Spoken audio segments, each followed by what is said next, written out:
Welcome back to the show where we run you through all the Dolphins news you need to know. On today's show, we're going to be talking about a certain superstar quarterback that was almost a Miami Dolphin. Rashad Jones possibly could be getting traded, and will Kenyan Drake be featured more in the offense in the 2019 season? This is all the stuff we will be talking about on the show, so if you like that, then hopefully you stick around. And we answer fans' questions at the end of the show. So that's another thing that we're going to be doing. Lost my train of thought. Oh, yeah, okay. This first news story, Dolphins tried to acquire Matthew Stafford. This comes from ProFootballRumors.com. The Dolphins tried to trade for Lions quarterback Matthew Stafford before the start of the 2018 season. Multiple league sources tell Armando Salguero of the Miami Herald. The talks did not progress to the point where the Dolphins were asked about what they would give up, but it's an indication the Dolphins were thinking about moving on from Ryan Tannehill earlier than anyone thought. Former head coach Adam Gase Salguero here's reached out personally to Lions head coach Matt Patricia to orchestrate a deal. The belief is that Gase would have offered a minimum 2018 first-round pick and probably more. Patricia, however, said he was unwilling to move on from Stafford. This is a whole rigmarole in itself because none of anything ever makes any more sense when it comes to number 17. Throw out what you thought you knew, because 3 or 4 different reporters that cover the Dolphins, when you talk about Omar Kelly, Armando Salguero, Dave Hyde, all of them have said completely different things about Ryan and contradicted themselves multiple times. I honestly do not know what to believe anymore. When Tannehill was coming back, all of the reports is that the whole organization, including the players, were glad to have Tannehill back mainly because of his leadership. And I wish I had video or something to pull up the articles, but that 1,000% happened. And I always bring this up, but there was the quote from Kenyan Drake, and this is the stuff that Omar and all those other guys were writing about at the time, when Kenyan was like, it feels great to have my quarterback back. So clearly Tannehill had some clout in the locker room, right? Or so you would think. This whole topic is not just about Matthew Stafford. It's about Tannehill in itself is just ridiculous. I mean, I don't know what to believe anymore. So did Adam ever really believe in number 17, or did he never actually believe in him? It makes no sense. None of it does. It never does when it comes to Ryan Tannehill. What do we believe? And my point is recently Omar has come out and said, in 2013 or 2014, I can't remember what year it was, he didn't specify what year, but it was whatever year Mike Wallace was in. So it was either 2013 or 2014. That the receiver room had a revolt against Tannehill. Granted, that was Tannehill second, third year. And apparently the receivers wanted Matt Moore to start. But apparently one of the big reasons why Tannehill and the whole thing just unraveled and Adam Gase lost the locker room was because he never criticized Ryan. Now that is completely different than believing in him. That is completely different. But acting like he has no faults was crazy. But just all of it is a ball of wax that makes no sense. Really, what was Ryan to the Dolphins? Everybody has their own opinion on it. It's really weird. What was Ryan to the Dolphins, into the franchise? Who knows? Was he a great leader? Was he not? We all know he was a hard worker. That's about the only thing that we do know about Ryan. But that really is what I took out of this, because really this is really not news. It's just this could have happened. Maybe this never even happened, by the way. But it's one of those news stories. Is this so-and-so team almost traded. It's the 49ers almost traded for Odell Beckham. Who cares? Who really cares about this? My thoughts on this, would I have loved to have Matthew Stafford as the quarterback of the Miami Dolphins? 1,000%. I think Matthew Stafford's a great player. I love Matthew Stafford. I think he's a really, really good quarterback. I mean, no quarterback has had more fourth quarter game-winning drives than Matthew Stafford since he came into the league. No quarterback has overcome deficits in the fourth quarter more than Matthew Stafford since he came into the league. He is literally the epitome of putting the team on his back. That team would be way worse with an average quarterback on it. I think if you look at the Lions team and some of the years that they went 9-7, the year that they won 11-5. I think that was Caldwell's first year. If you put like an average starting quarterback on that team, they don't even get close to making the playoffs. Even like a barely above average, like Dak Prescott. If you put Dak Prescott on those teams, they're not making the playoffs. So I really like Stafford. That would have been awesome. But it really just brings up the whole Tannehill thing. It's all so ridiculous, dude. It really is ridiculous.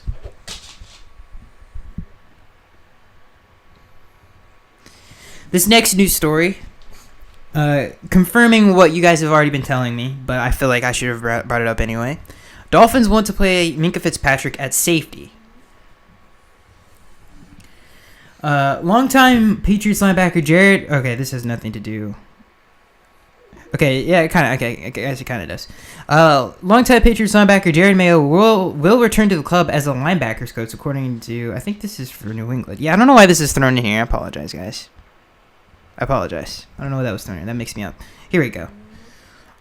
Again, this comes from ProFootballRumors.com, and just to say what we're talking about, Dolphins want to play Minkah Fitzpatrick at safety.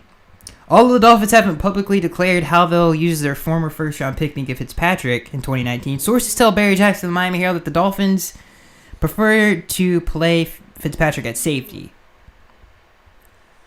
And that's from Armando of the Miami Herald. I've said this since we drafted him, that we should have played him at safety. Free safety is a very underrated position. It's a very important position. And Minkah can do whatever the heck he wants, because whatever he does, he's going to be great at it. Excuse me, I had to burp. But he's such a cerebral player, and he also has the physical gifts to be a special player. He's really he has everything to be a great player. There's nothing that Minkah doesn't have. He doesn't overcompensate for anything. He doesn't have one part of his game that he relies on.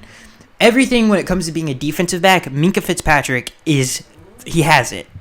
His technique, the way, his instincts, everything. He has it all. His preparation for the game, everybody raves about that. Minkah Fitzpatrick is truly a special player.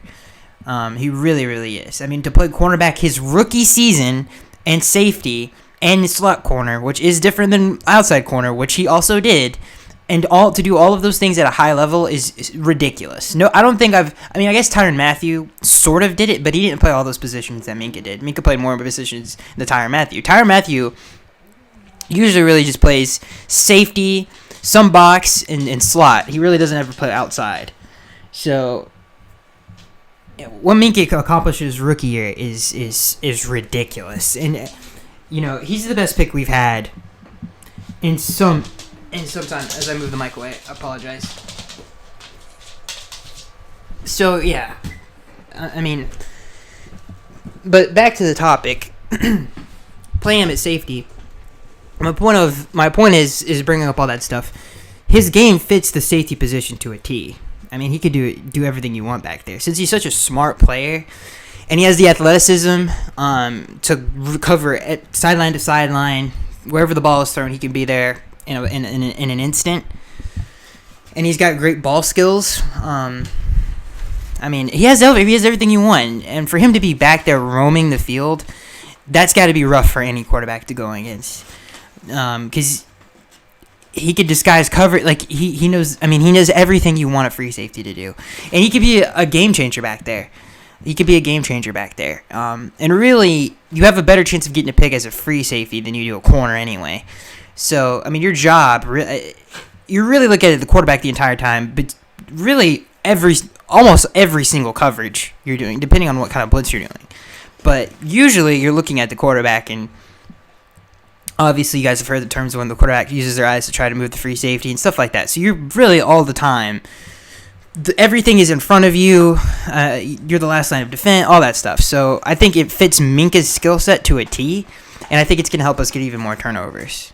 Excuse all the noise, dude. These dogs in my room are just swarming me right now. I had to. That's why I had to drop the mic for a second, stuff like that. I gotta had to take care of them really quick. So sorry about that. So back, I can't even remember what the heck I was talking. Oh yeah, Minkah. Yeah. So I think this is a great move. I think, and I hate that I get off topic so much, but my point is that all the skill set stuff I brought up and all that other stuff, it fits the free safety position. Like, it couldn't fit it anymore. And you really want, to be honest with you, out of all the DBs, because at cornerback, if you're athletically gifted, you really don't have to prepare that much, depending on what kind of defense you play and what kind of player you are. If you're more cerebral, then obviously you're going to have to prepare, and you play a lot of cover 3. But if you're just an athletic freak, like a Deion Sanders, you can pretty much just show up on Sunday and just, hey, you're not going to do anything.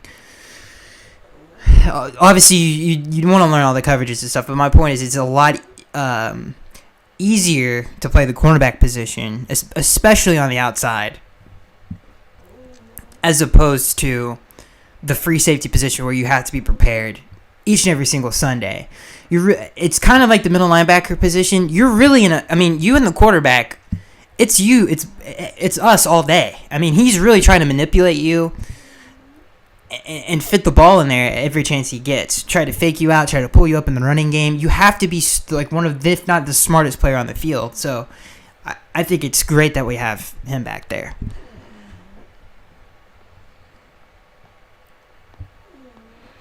All right, let's get to the next news story. Cowboys trade for Dolphins Robert Quinn. I don't think we talked about this last week. Dude, all of this stuff just melds, and I forget what we talk about. But I don't think we talked about this. I think this recently happened. I'm not sure. It feels like this has been a thing for a while, though. But we'll talk about it anyway. This comes from ProFootballRumors.com. Cowboys trade for Robert Quinn. The Cowboys are set to acquire pass rusher Robert Quinn from the Dolphins, according to NFL.com's Ian Rappaport. The Dolphins will receive a 2026 rounder in return. Yeah, I mean, thank God, dude. Robert didn't fit the scheme at all, and it's just nice to see him go. And I hate to say that, but it's true. I mean, he did not live up to any expectations. He played terrible. I feel like some of the effort sometimes wasn't always there. Yeah, I mean, he did not play well. He was not a very good player. I love when this is the funniest thing I took away from this. When he got traded to the Cowboys, the NFL official Twitter tweeted, "The Cowboys just acquired a dominant pass rusher." I'm not even joking around. They said that, dude. Are we in, what was it, 2013 or was it 2012? I can't even remember when he had the 19 sacks. It was either one of those years. But Robert Quinn is not a dominant pass rusher, and he hasn't been for a very long time. We tried to awaken that. Didn't work. Now, you could make an argument that it was schematic, and I actually wouldn't argue against it because the scheme was terrible, the play calling was terrible on defense, the preparation was terrible on defense. Clearly, no one liked Matt Burke in that locker room, and no one listened to him because every single week there was a blown coverage. So, I mean, it's really hard for me to say, oh, Robert Quinn's a bad player because of the other things that were surrounding him, but he didn't play well. That's all I really know. So it's just really stupid. It's like because they're the Cowboys, dude. They're gonna sit here and act like Robert Quinn is this Von Miller-like player. Like they just acquired Charles Haley. Did we just rewind to the 90s? It's ridiculous how certain NFL franchises get treated differently. I think it's so ridiculous.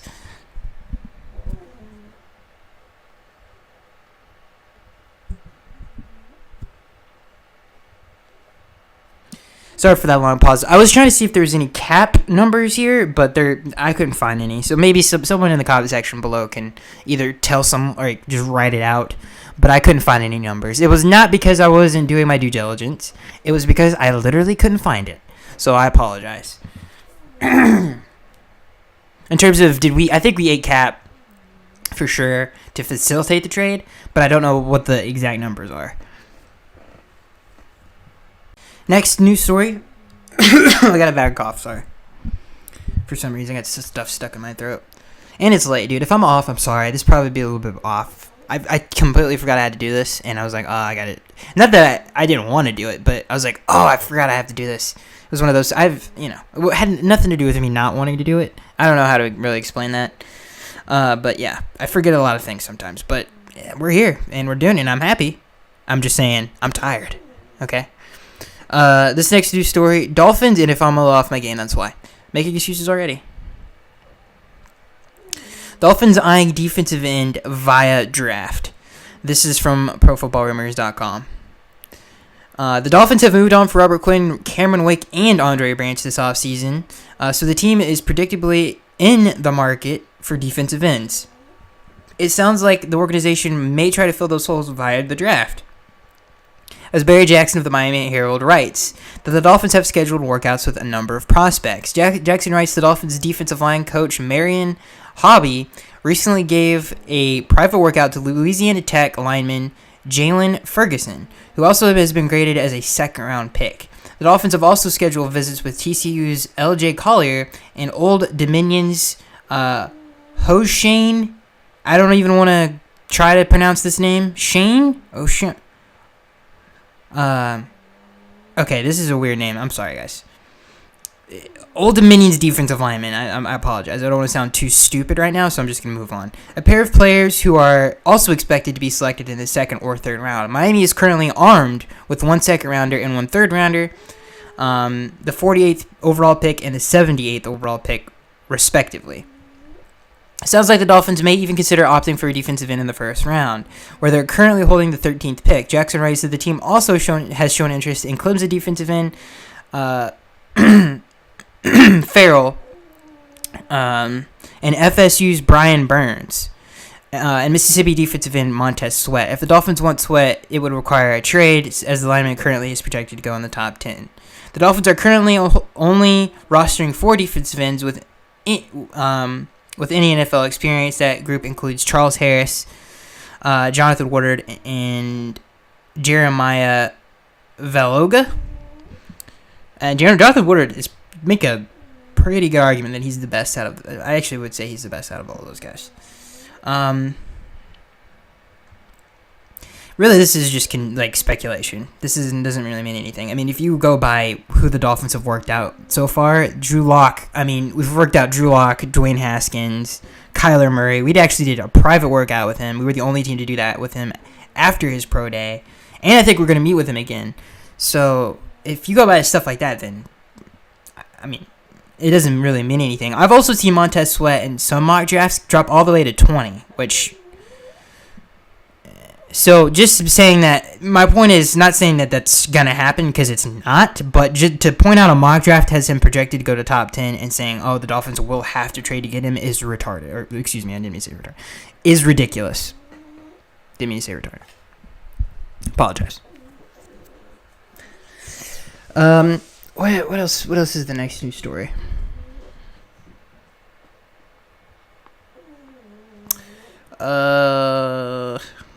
See, I was forget. Yeah, so yeah.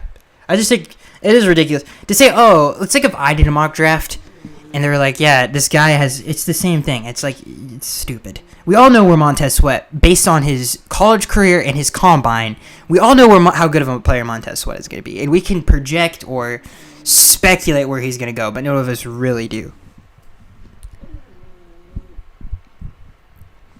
Oh, this last news story, I forgot. This is a big one.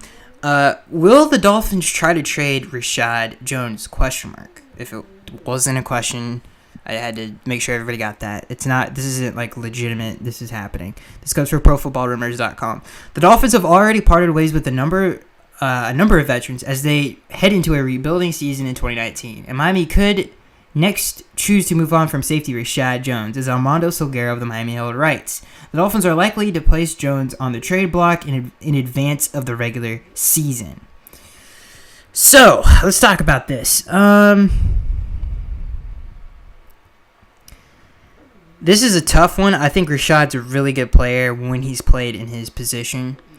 You know, he's a better free safety because he's more athletic than TJ, and he's got way better ball skills. And he's a better instinctual player than TJ is. He's just a better player than TJ, just in general. But I think Rashad is a very special player. I think he's one of the better ball hawks, especially in the box. I mean, I can't think of any one safety that has better hands than he does when it comes to playing in the box. He's just a great player when it comes to just feeling it out. He's one of the best instinctual players out there, and that gets him in trouble a lot of the times. That's why he can't play free safety, because he'll give up a touchdown. But his ability to feel what's behind him is pretty dang good. So I would keep Rashad around just because of that, and just try to work him into the scheme.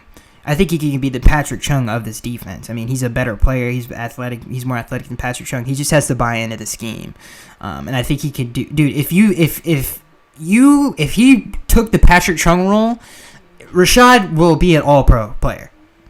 Like, he'll be a first-team All-Pro player if he did that. Just really, Patrick Chung is obviously, they man him up sometimes on players. They use him as edge defense a lot. He's just a box safety. He dominates the tackle box. I think Rashad can do that perfectly. And how they play man-to-man defense, and they press, and they're physical. I feel like in the fronts that they play, I feel like Rashad will be perfect for that and be a great player and well worth the money. So it's depending on what the Dolphins do. If Armando, it sounds like he's predicting it more than he's saying it's going to happen. So we'll see, but I would like to keep him, especially if he buys into the scheme. The one that I don't want on the team is TJ McDonald. I think TJ is not a very good player. Really, he's just a fish out of water on this team, because we already have a player that's better than him playing the same position as him, and we're also paying TJ a lot of money. Too much money to come off the bench as a strong safety. So that's a whole nother rigmarole that is so ridiculous that Mike Tannenbaum is that crazy. And his dude, I remember him defending himself because of the move, saying that, it's because TJ's fast. What are you talking about, dude? All NFL players are fast. He's like, he's big and he's fast. Brian Flores says some of the same thing at the coaches meeting. He's like, I like big and fast players and strong players. TJ McDonald is one of those. They were asking about him switching to linebacker, and he said that. So I'm saying that's not why Mike's stupid. It's stupid that he said that's why he can play free safety. He's not only is he playing out of position, but have you seen his ball skills? Have you seen the way TJ plays? He's a box player. He's a tackle box player. He does not play deep. He's not a center fielder at all. He has no skills to be one. So it's just that whole situation was stupid. I remember when we signed him, and I was one of the few people that was against it. It surprised me how many people. If you guys remember, he was suspended that year. Kenny Stills and Jarvis Landry were up for contracts. He wasn't even going to play half of the season, and we extended him. He just got on the football team. We did that based on, obviously, previous games when he was with the Rams and the practices that he had. And we extended him, dude, that fast. We could have literally just let him play the 8 games, then extended him. But no, for some reason, Mike had to do it right then and there. That's how stupid it was. It's ridiculous, man. It's absolutely ridiculous.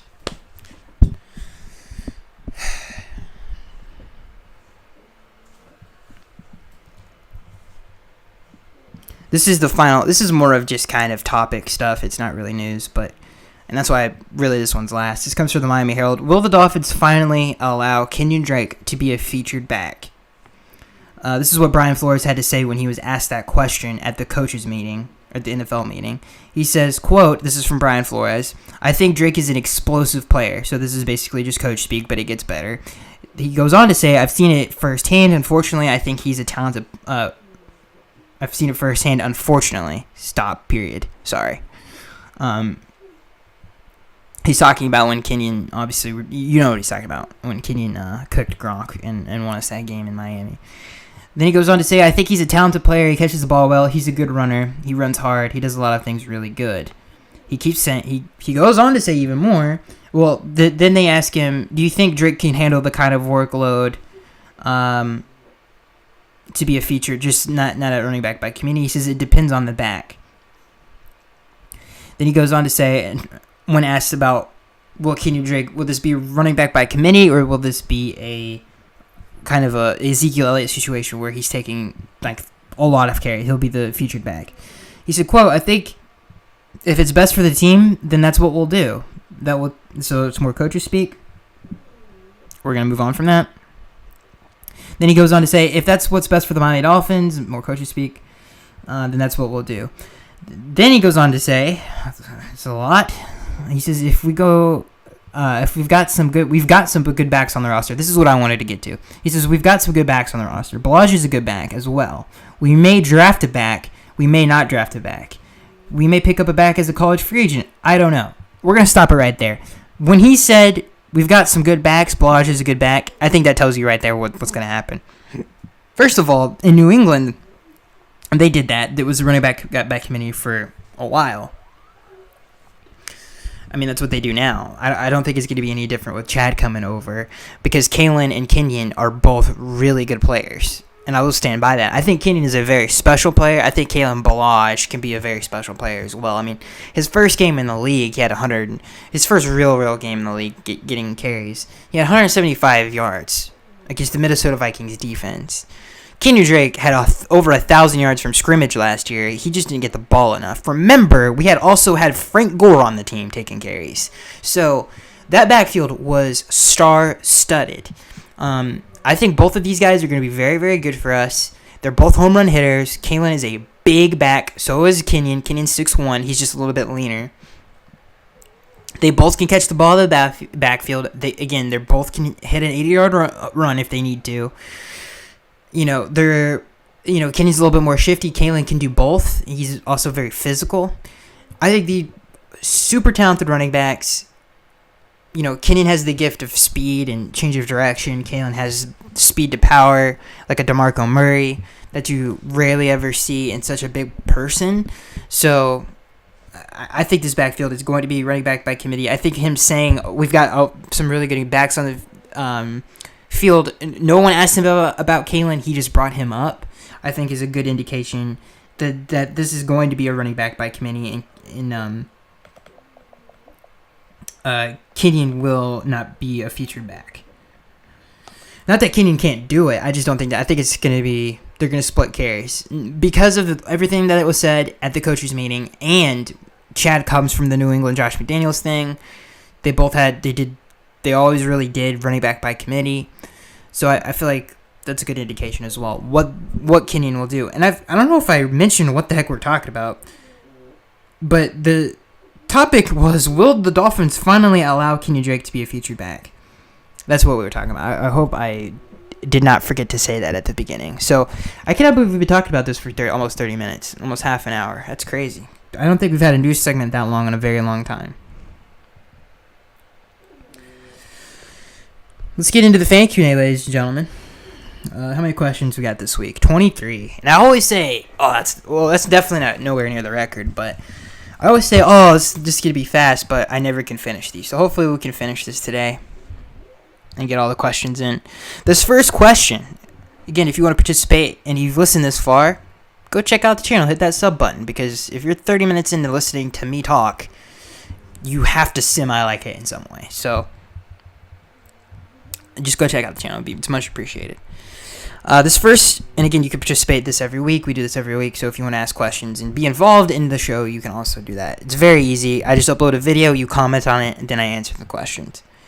This first question comes from Corporate Gamer. He asks, these are the top 5 players I want us to draft in the first round, assuming all 3 quarterbacks are gone, if these players are available. Number 1, Jonah Williams.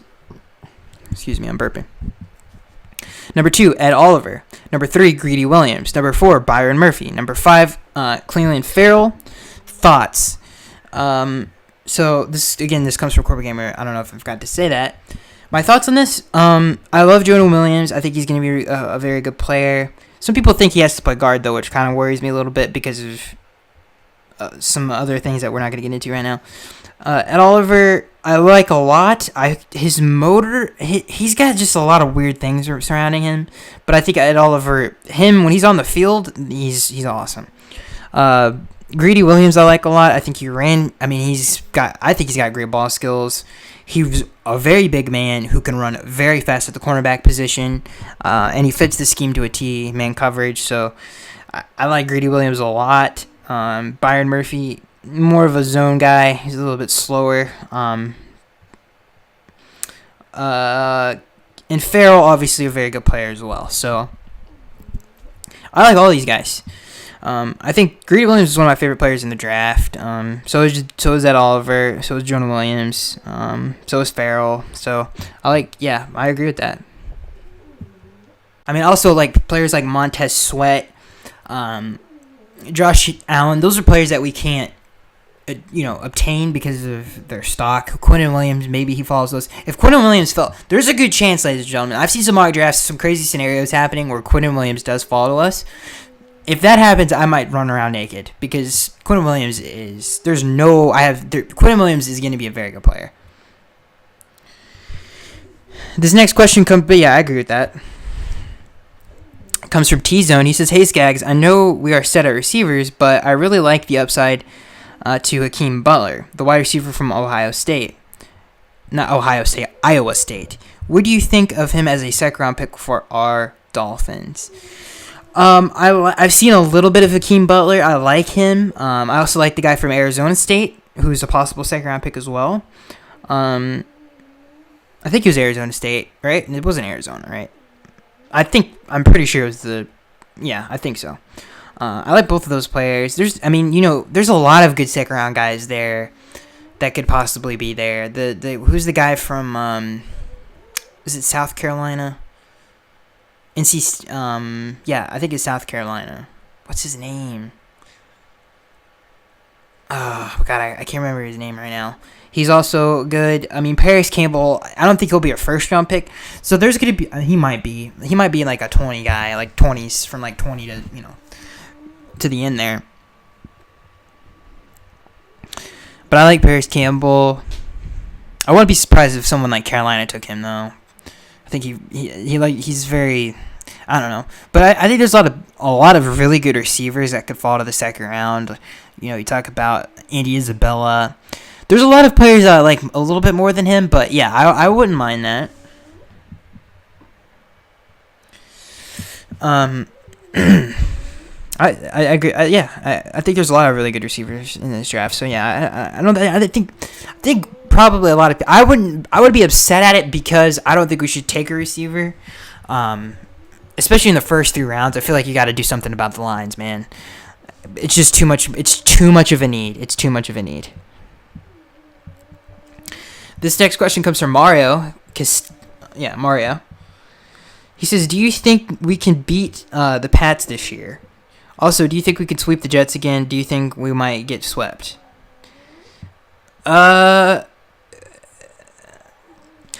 Depending on what we do in the draft, if we don't, obviously we're going to address something, but we have to go deep into both lines. If we just focus on one, that's fine, but one of them has to be fixed. Because as of right now, the team has no trenches. Like, there are none. Laramie is the only real cornerstone guy on either side of the ball on both of the trenches. Vincent's good. Devon's good. People forget those are solid starters in the National Football League. Vincent could actually be a little bit more than that. Charles Harris is still a question mark. But other than that, there's Jonathan Woodard. It's a good, solid role player. But other than that, there's nothing there. There's nothing there. On the offensive side of the ball, really all you have is Laramie. And maybe Jesse Davis, depending on how you look at Jesse Davis. So the lines drastically need fixing. People forget how important this is. If you do not have a franchise quarterback on your team and you do not have a good offensive line, you are going to win 3 to 4 games. That's just how it is. We have a good quarterback who can be great at times but isn't very consistent, who also needs talent around him to be very, very good. So that's something that we have to fix. And the question is, can we beat the Patriots, or are we going to get swept by other teams in the division? So this is all relevant. So yes, if we do not do anything right now, yeah, there's pretty much a good chance we're going to be terrible in the division. So we have to fix those things. This next question comes from Ron. He says, "What are your top 5 quarterbacks in this draft?" Mine, QB1 Murray, 2 Kyler Murray is his best. My second is Drew Lock. This comes from Ron. 3, Dwayne Haskins. 4, Jackson. This is a weird one. 5, Ripon. Yeah, I think that's how you say his name, right? Ripon. Yeah, Ripon. Ripon? Reminds me of the old Redskins quarterback. I think his name was Ripon. I can't remember. Right. No, the top 5 is weird. I wouldn't have Jackson or my dude Penn over here. I'll call him, or Pine. My top 5 is completely different. Ron, to be honest with you, I've thought about this a lot. Probably too much. I mean, all I've been watching is quarterbacks. And the reason I say too much is, like, usually I watch other players, but really I've focused on the quarterbacks. Dude, I fight about this all the time. By far, I think Kyler Murray is the best in this draft. I don't even think it's close, but I've said that since the beginning. I think Kyler is the best. I don't even think it's close. Number 2 is where it gets hairy, because Drew Lock, the more I watch Drew Lock, the more I like him. Like, I'm not even joking around. I think it's tough, dude. I think Drew Lock, for what he did in the SEC at Missouri, the stats that he put up, some of the throws that he made, some of the plays that he made, with not a lot of talent around him, he had a pretty good offensive line. A lot of people don't talk about that, but his offensive line performed well for him. But the receivers, I mean, and the teams that he had to go against, I mean, it was literally just an uphill battle the entire time. But I think I have to put him at 2. I really do. I think Drew Lock is super underrated. So underrated. I think some of the things that are said about him are ridiculous. Like, he doesn't have enough experience. He needs more time to be groomed. That's, to me, he has more experience playing in the SEC of all places. And he has more football battles that he's undertaken than any other quarterback in the draft. So it doesn't make any sense to say that about him, to me. And everybody's like, oh, he's going to be a project. Can you emphasize why he's going to be a project? He's a gunslinger. He's an accurate passer. He's not inconsistently accurate when you watch him. I don't think so. He doesn't sail passes. He doesn't do any of those things that big arm quarterbacks do. He has the athleticism to get out of the pocket. He has one of the best. To me, it's Kyler's and his is close, but I feel like his is the best release in the draft. I think he's the best release in the draft, the best deep ball in the draft. His release is Dan Marino-esque in the fact that it's really just a flick. It's so quick. It's not Dan Marino, but it's Aaron Rodgers, Dan Marino like stuff. Like, that's how sweet his release is. I think he's super underrated. Him and Haskins, really, I think his arm talent is better than Dwayne's. His ceiling is definitely farther. He can elevate talent more than Dwayne can. You have to have a roster around Dwayne because he's just a pocket passer. He's a Peyton Manning type of a guy. Like, you have to have players around him. People forget Peyton Manning had Marvin Harrison, Reggie Wayne. That was a little bit later down the road. Edgerrin James. I mean, his offense was stacked, for God's sakes. So you have to have people around pocket passers. And that's not the only reason I say Drew Lock. Drew Lock could just do more, and I feel like you can make the argument maybe that Drew Lock is not as of an accurate passer, but if I put Drew Lock at Ohio State, he's putting up 50 touchdowns. I mean, just watch Drew Lock play. He's putting 50 touchdowns up. He might put 60 up. I'm not even joking. Like, his ability to throw the football is special. Like, his arm talent is ridiculous. Some of the throws that he can make are ridiculous, and he can hit the open throws. His the way he works the seams too is really, really nice. I just like Drew Lock a lot. I would have to say he's 2, in my book. And this is something that I think about a lot, but I really do feel like Drew Lock is better than. It's hard to say he's better, but I feel like he's a better. I don't even want to say better prospect because that implies that he has to sit for a while. I think he's a better player. I really do. It's probably a little bit more controversial. It's definitely not a popular opinion, but I think I would agree with you, Ron. I think Drew is a better quarterback.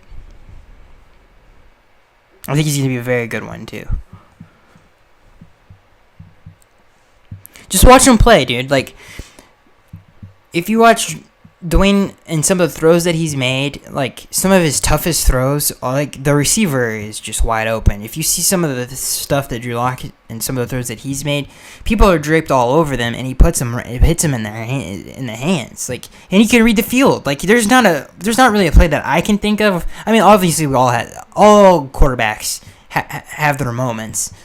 No one is perfect. But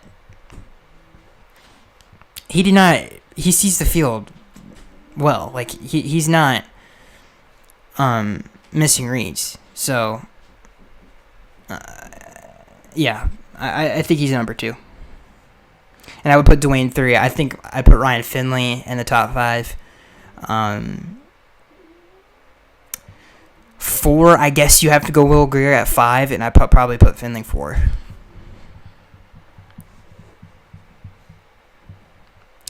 This next question comes from SM. He asks, we always have a boatload of injuries, but a solid team until the injuries. The problem has been for years, no depth behind our starters. How do we fix this? First of all, we got to get starters on the offensive and defensive lines before we can even think about depth. So really how we fix it is just stacking up talent. And we have to stack the talent up first before we can to even think about addressing that problem. But you just draft well, and once you get your team up to that level, and even if you're a bad team, I feel like you have to take best player available and not reach for players for need. But really, you just keep drafting great players, really. That's how you fix it. And just make good decisions.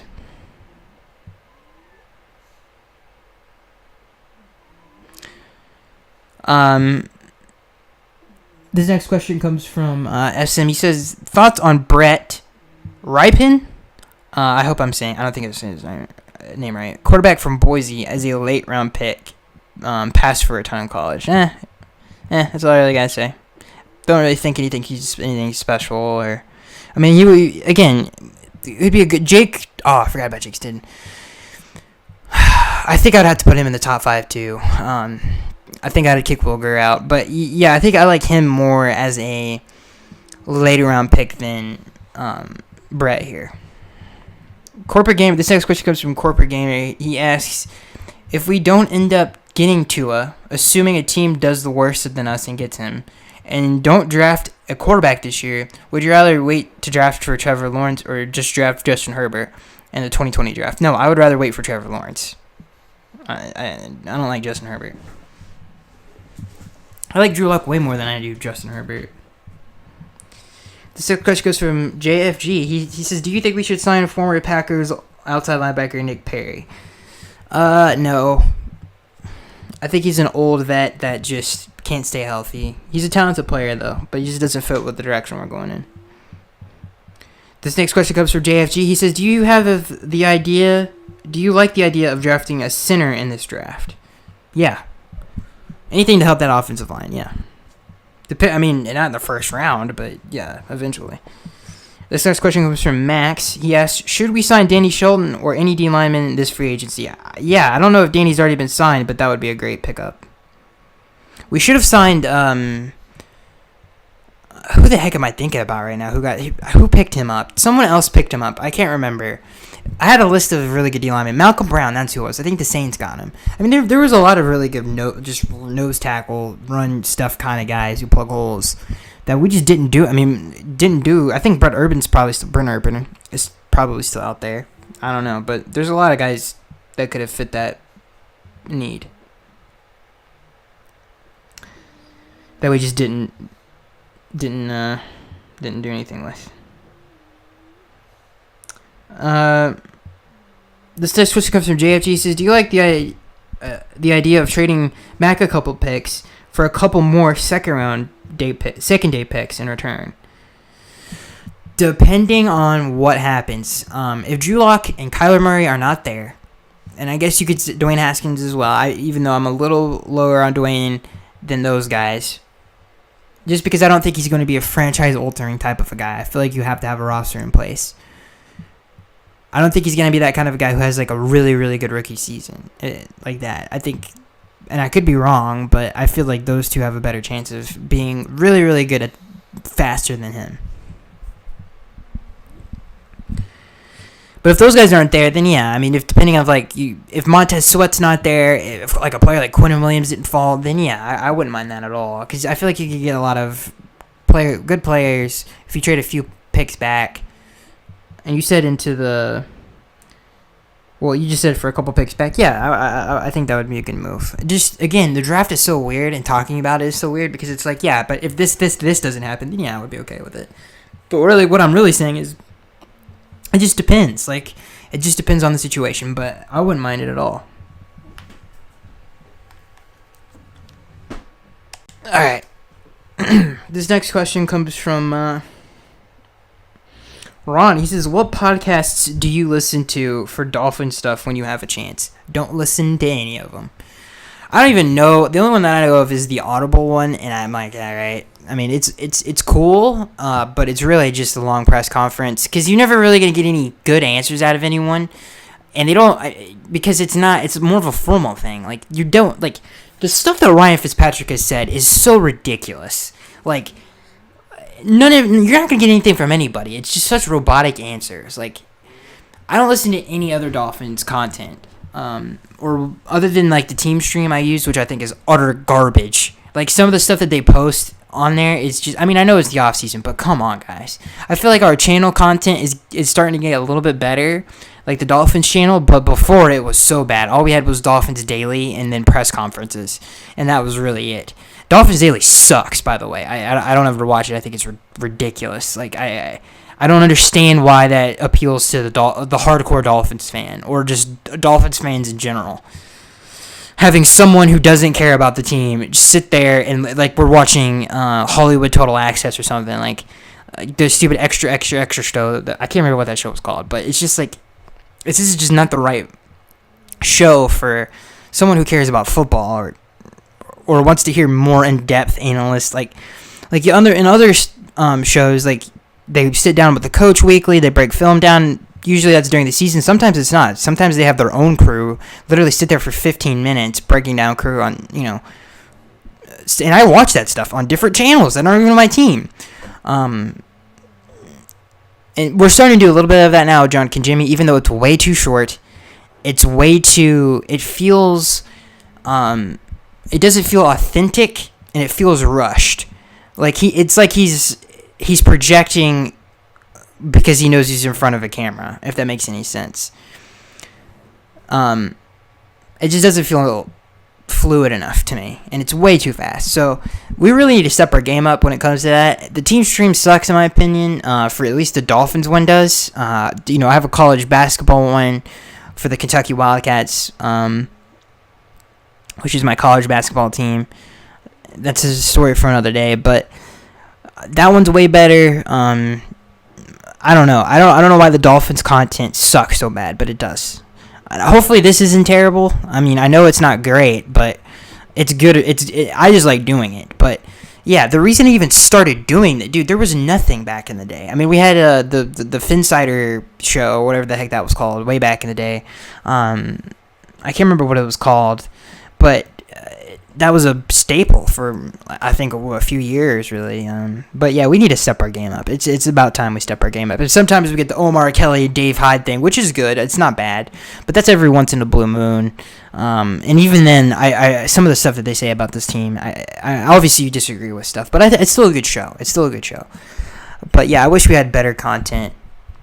With higher budget, because obviously if I had the money that these teams had, I would be making way better decisions when it comes to doing exclusive content for my franchise. Like, it's really bad. Like, it's really, really bad. They should have something every week. I mean, why is John even there? Like, I know they do the Audible and stuff like that, but do something better. Like, maybe some people enjoy that. I feel like it's just too. It's not an actual podcast where you're hearing real conversations, and it's not held back by other like circumstances. They can't actually sit there and say what they want to say. Like, you're never going to get an honest answer out of an athlete who plays for that particular franchise, and that's why it's not a good podcast. But anyway, yeah, I feel like we need to step our game up when it comes to content like that. And I'm not getting paid to do this, by the way. These people are. So step your game up. This next question comes from JFG. He says, what should we get Rashad Jones? Excuse me, I'm sorry, I'm all over the place. He says, what could we get for Rashad Jones if we trade him? I'd say 4th to 3rd, somewhere in there. But he's got a big contract, so probably not that much, now that I think about it. So maybe 4th, 5th, something like that, because of the contract. This next question comes from Ron. He says, if you had to choose only one, who would you take, Ed Oliver or Devin White? Ooh, that's a good one. Oh, man. That's a tough one, Ron. Dang, that's tough. That's a tough one. I would have to say, that's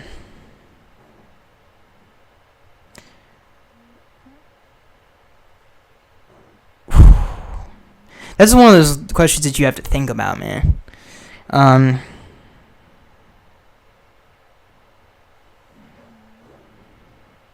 think I'm going to have to go Ed. Even though I love Devin, I love him. I think he's going to be a very good player. But I think both of these guys are going to be very good. And I feel like his ceiling as an interior pass rusher is so high that he could be super special. So I have to go Ed. I have to. This next question comes from Corporate Gamer. He says, what would you think of drafting outside linebacker Brian Burns? I don't know enough about Brian really to comment on that, so we're going to move on from that one. Ron asks, he says, what do you think about Miami sending Marion Hobby, our D-line coach, to scout defensive line prospects for this draft? We sent Hobby to scout TCU to look at defensive ends. LJ Collier even put them through drills and whiteboard work from what I heard. I think we did that at Oliver too. He says, I asked because I don't remember a time that we ever did have done this before. Thoughts? We're doing with a lot of different players this year. Yeah, we've done this. Usually they come in to Miami. We really haven't. I think what you're saying is, have we ever sent people to do it? Not that I can remember. So, yeah, I don't really think it means anything, but in particular, I think you're just doing your due diligence. But in making sure that you're getting the right player, doing the whiteboard stuff and all that stuff. I remember Ed Oliver coming out and said that the Dolphins were a little hard on him, but it's important stuff, man. This next question comes from Sam. He says, how do you feel about picking Trace McSorley, quarterback Penn State, in the later rounds? He's a poor man's Kyler, in my opinion, just as quick but lacks the arm. I think Trace is a tough player. I think he's probably not the biggest ceiling in the world, but a lot of teams think he should play safety. I think I like Trace a lot. I mean, he they called him the Magic Man. I've watched a lot of his games. He's had some classic games, man, and big games too. I think I would take a flyer on him in the late rounds, for sure. This question comes from SM. He says, I know conventional wisdom would say, with Wake and Quinn being gone, we got defensive line in the first, but our O-line sucked real bad last season, and now it sucks even more with James leaving. How do we not draft O-line in the first round? Dude, this is the problem that we're in. This is the conundrum. This is the rigmarole. This is the problem, dude. I don't know, man. I don't know how you would prioritize one over the other. I really don't. I feel like they're equally as important for the same reason, really. I don't. And the reason is winning. Like, you have to have both of those things to win on a consistent basis. I don't know. I feel like you just gotta go best player. I feel like you have to go best player there. I on either side of the ball there. This next question comes to Corporate Gamer. This is the last question. I think we got them all. We got them, boys. He asks, Corporate Gamer says, what did you think of this 4-round mock draft? First round, Jonah Williams. Second round, Zach Allen. Third round, best center available. Fourth, Jarrett Stidham. Stidham, I think is how you say his name. Stidham.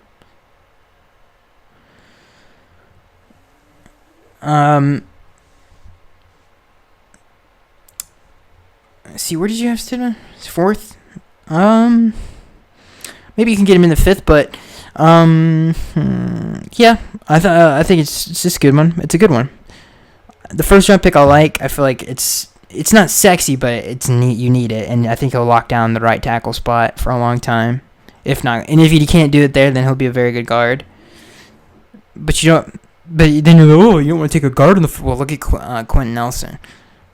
Granted, they already had a quarterback, but hey, man, if we're in the market, the quarterback of 2020, then that's something that we need. I like it, and I like Stidham. I think I say his name, Stidham, from Auburn. He's a very good player. Or I feel like he's not a very good player, but he has potential. So that is the podcast for this week, ladies and gentlemen. I hope you guys enjoyed it. Really, the only question I have to ask you guys is Locke over Haskins, and I really do believe you can make an argument for it. And to be honest with you, the more and more that I watch, and I've watched a lot, and when I say a lot, I mean a lot of quarterbacks this year, because I think I'm like everybody else. I really don't have to go. The excitement of being in the market for the next quarterback of the franchise it's like nothing. It's like nothing else. I mean, it really is. It's super important. It's exciting, especially if you get one that you really like and who's super talented.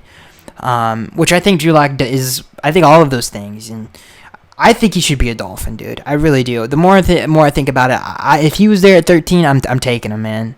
I think I'm taking him.